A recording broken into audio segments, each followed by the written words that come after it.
Hey Wargamers, welcome back to the channel, Death from Above Wargaming. I'm Aaron.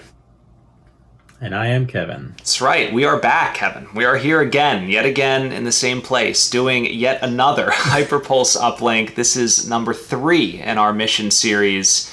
Very exciting. So guys, if you haven't checked it out, HyperPulse uplink number 3 and 4 go over some new missions that we're releasing. So we're doing a quick HPU for each of these. We are now on, again, mission number 3 of 4. This is called Supply Chain.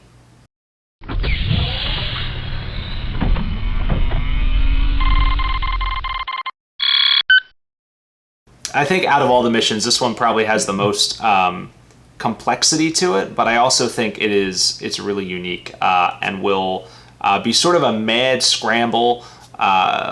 I don't know, we had some other words for it that we probably can't say on air, but it's just total, it's a cluster. It's a cluster. It's a cluster. So how does this work? I will talk about the deployment and the setup. So standard deployment, you're coming in from the edges. Basically, there are 3 bands on each side, right? Spanning the map. They're about 6 inches apart and they're 3 inches wide, and they're, I'll show a graphic. It'll just be easier. And basically, in these red areas, each player is putting a set of objectives, right? So, for example, Kevin, you would take the odd objective numbers. I would take the even objective numbers. And then in any order we like, we can drop our objectives down, alternating. And every objective needs to be at least 12 inches apart. That means there needs to be some lateral distance between these objectives. And remind me, is it of the 3 you have or each have? Right. Does it have to be 1 per band? Yes, 1 per band. Right. But then otherwise you can stagger them horizontally, so to speak, from where you're facing exactly out your home edge. But the interesting part is the scoring mechanic, because your opponent's placement is also going to be working in your favor as well. So you kind of need to place them in a place that you can both sort of, it's really hard. I don't know, with this one, is it is it advantageous for me or my opponent? It could really be either way. So depending on where your opponent places theirs and where you place your own, your strategy might flip. I might be more desirable to go for yours, or it might be more desirable to go for mine because of the scoring mechanic, which I'll let you sort of dig into. Yeah, and just to pile on to the comment you just made, paying attention to what objectives are being placed by your opponent and where they are is super critical, right? But to your point, is it good or bad? Who knows? So the way it works is you have to hold objectives in sequence. So remember, intercept, you're numbering these objectives 1, 2, 3, 4, 5, and 6. So in order to score, you have to hold objectives in sequence. So I could hold 2 and 3, I could hold 5 and 6, I could hold 1 and 2. I can hold 2, I can hold 3 in sequence, 4 in sequence, 5 in 6, or 6 in sequence. Hey, quick question. I don't think we covered this. Does 6 come full circle with 1? That's an excellent question. I think that it does. I think we should make it happen. Let's try it. Let's try it. That would be really cool. Actually, I like that idea. So you heard it here now, folks. It is set in stone. So 6 and 1, so it's a wraparound effect. I actually really like that. That adds a lot of dimension, will really help with the scoring. But basically the way it works is if you have 2 in sequence, you score 1 objective point, 3 gets you 2, 4 gets you 3, 5 gets you 5, and 6 gets you 7. So there's a little bit of an exponential curve there at the tail. So, and remember, as you're collecting more, if I have 5, I'm scoring 5 OP, Kevin's getting none, right? Because he can't hold just the 1. So once you hit that 5 or 6 mark, you have severely crippled your opponent. You're going to run away with the game. I don't expect that to happen unless, it's catastrophe, right?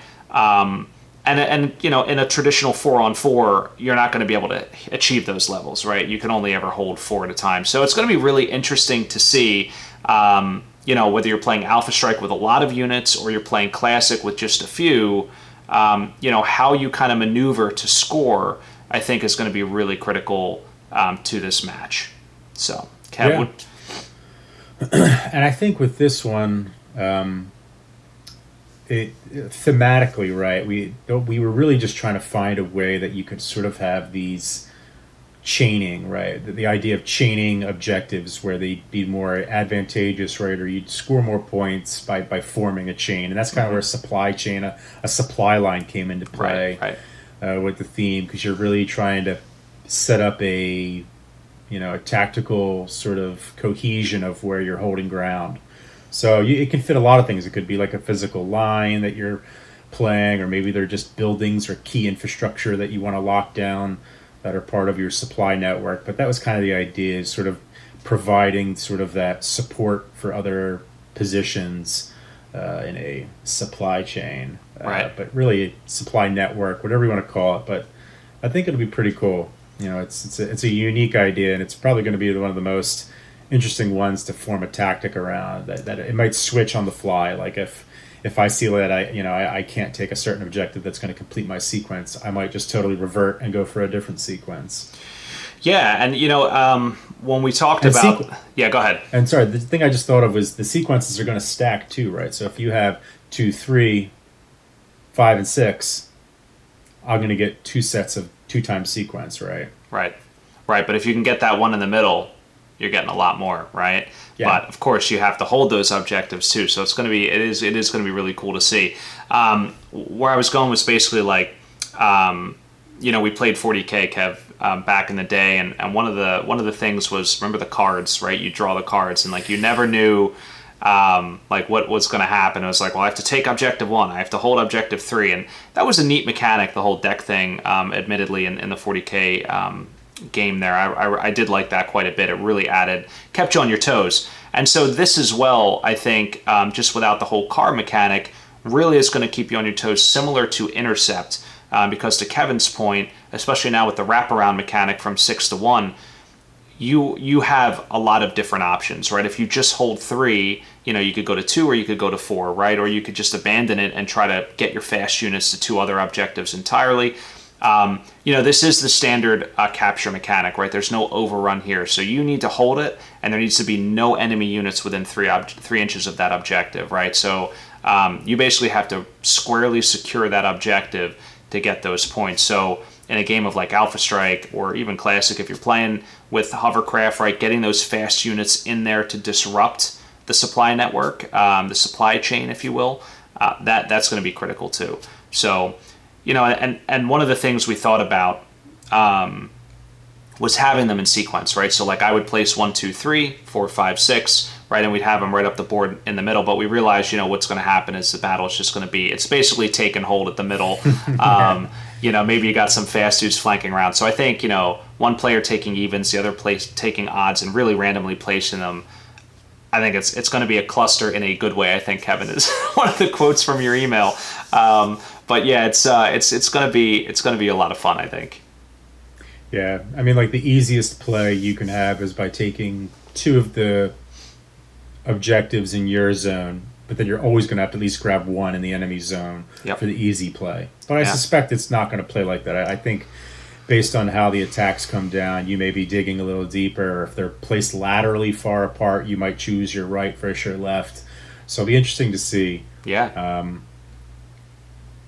It's going to be hard, and I think this is probably going to be one of those missions that does tend to be a little bit lower scoring. So it's not going to be like a Siege Ground where you can rack up a lot of points.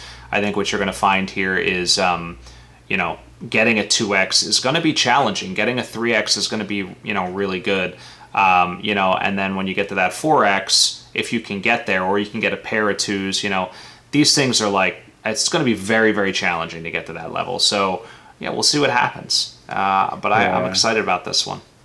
Especially because you can sort of be cognizant of what your opponent needs to get like that next bonus tier. Right. So it's like if you know that they need that number 4, you may be putting total defense on it. Or if you're placing objectives and you notice that you might place one that they need further up, you're gonna choose to deploy it further on like your closest zone, just to sort of keep it far away from them. So yeah, I imagine that's going to happen with a lot of those middle numbers. The 3 and 4 is going to be basically like your home edge objective. Right. Yeah. No, it's a good point. That's a very already building the strategizing. Meta. Yeah. No, it's a great point though. Right. You're going to want to put those middle ones. With the wraparound though, I don't know. It could be interesting, but. I don't know. This is great. I love it. The other thing is, I think fast units. Like I'm imagining, like you could totally feint, right? You can go after a couple of objectives and make your opponent commit, and then just if you have faster units like those assassins or locusts, right? I mean, you can scream across the table pretty quick and capture some things they weren't even expecting on the opposite side of the map.